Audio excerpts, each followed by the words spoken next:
my family's heritage. So,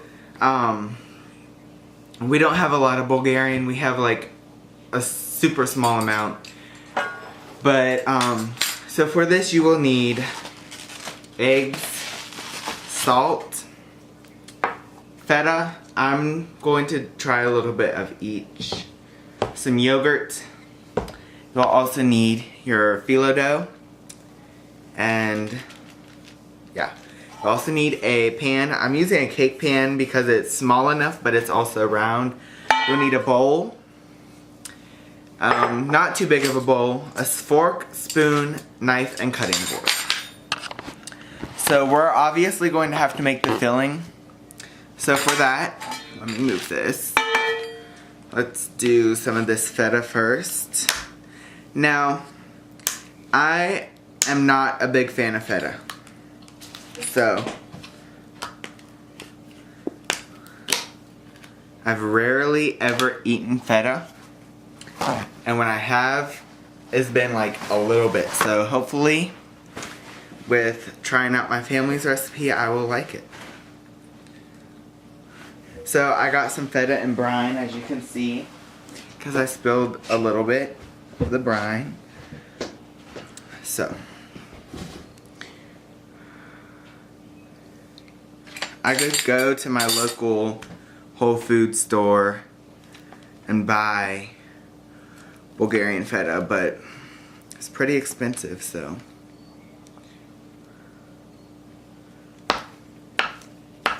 You're just going to want to crumble it. So the smaller it is, the easier it is to crumble.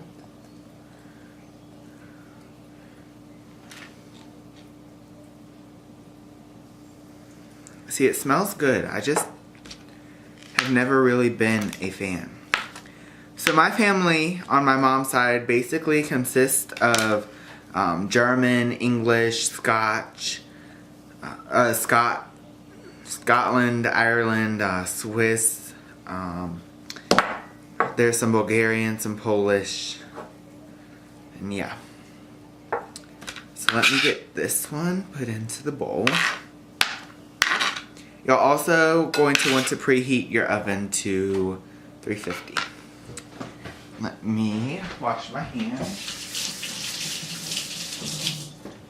And we're going to try some of the other one. So, I would say we're using close to, let's see, how big is this container? This is 8 ounces, so we probably used about 6 or 7 of that.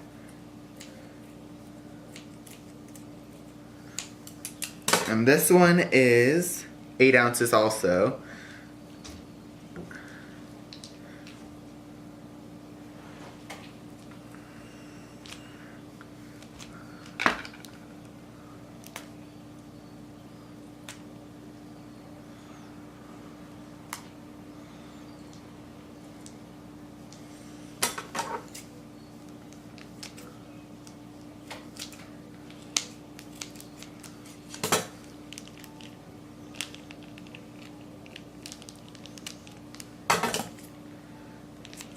So we're going to open this one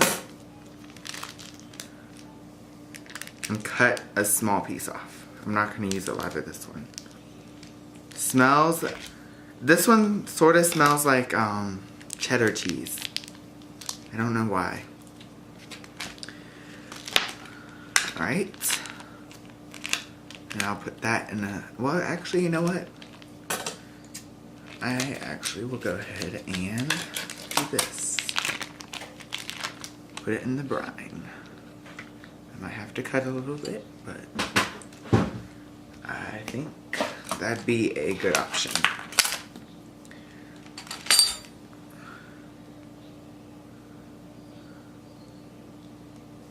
Okay.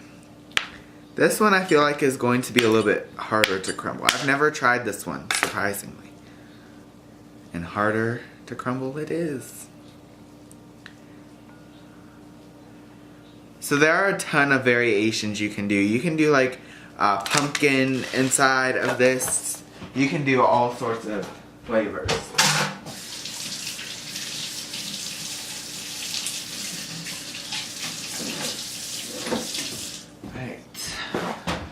So,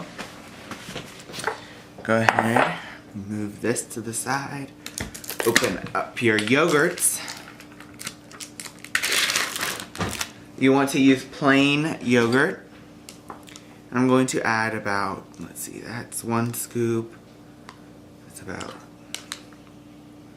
so far I have about at least a cup. So we'll try probably about 1.5 cups.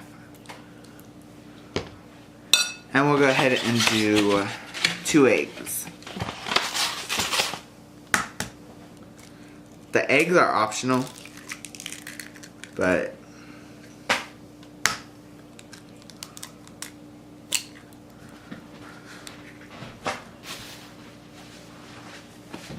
okay. Mix it together.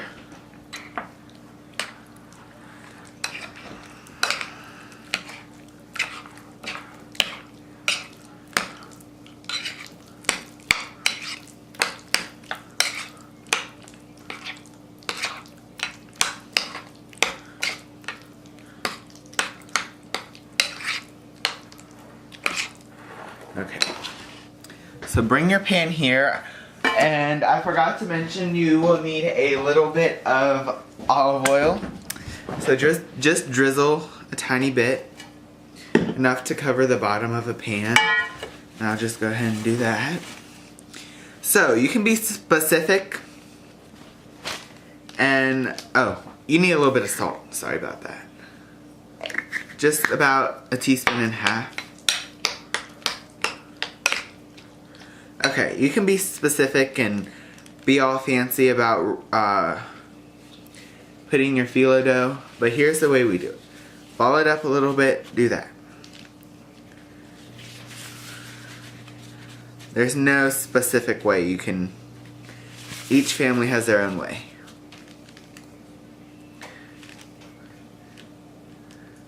Make sure you don't get more than 1 piece, because if we run out,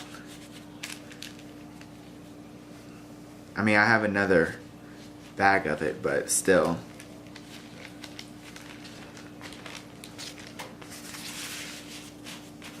Alright, once you have at least 1 layer, go ahead and spread out a little bit of your mixture.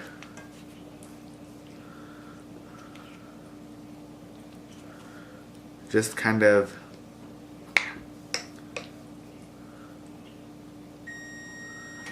that was my oven.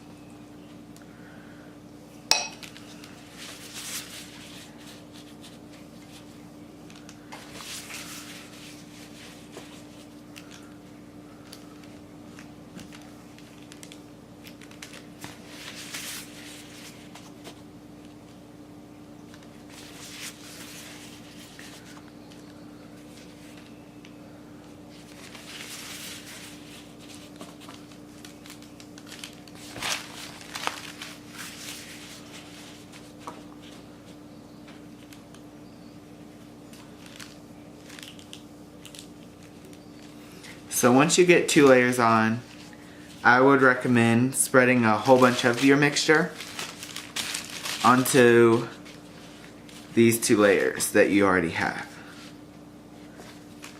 And I'll add 1 more sheet. Drizzle a little olive oil, just a little bit. You don't need a lot. Spread a good amount of your mixture onto this layer.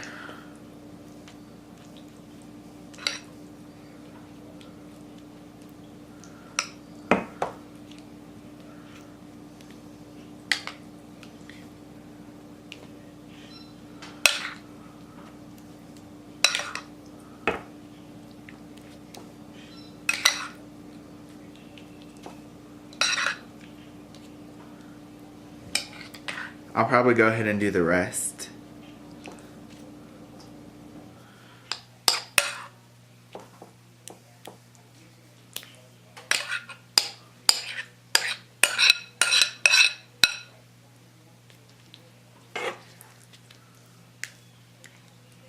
All right.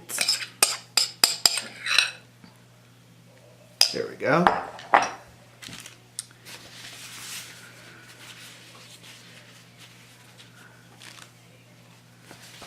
And And you want to make sure each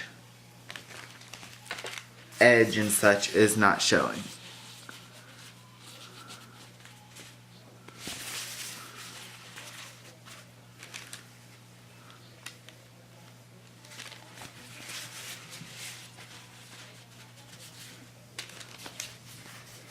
And I'll just do this final one sort of going over like this. Push down just a little bit.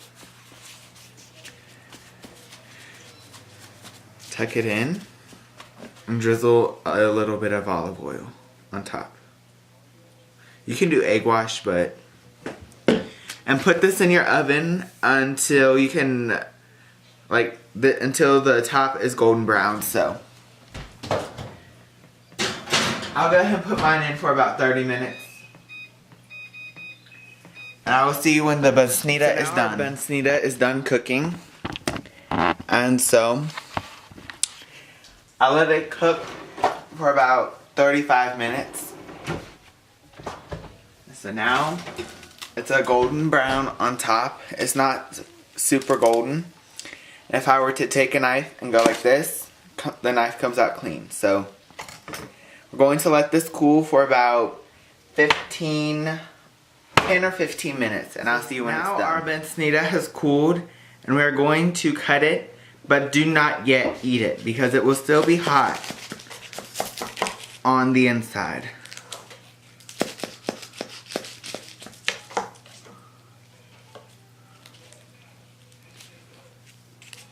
Alright, let me grab a spatula.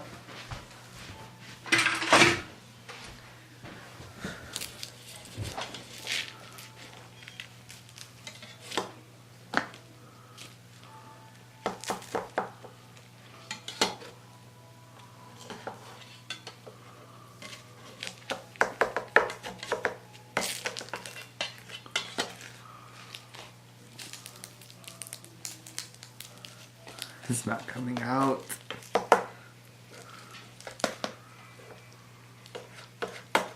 Okay, so I'm just gonna set the first piece on a separate plate because that piece will not be nice looking as the others.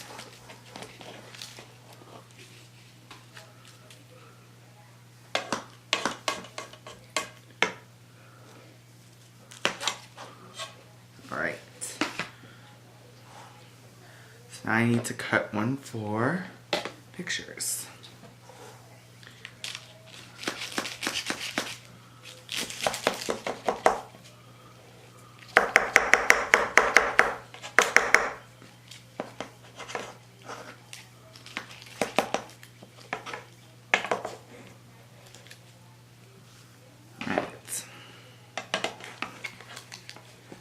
This piece out for pictures.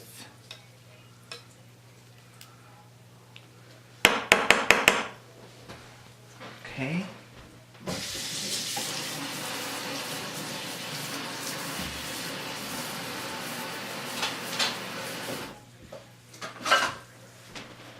So, as I said, not a big fan of feta. So.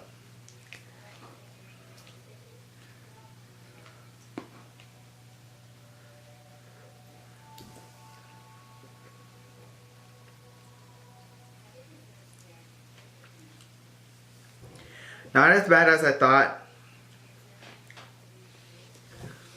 but still feta's not my thing. I'm not a big cheese person.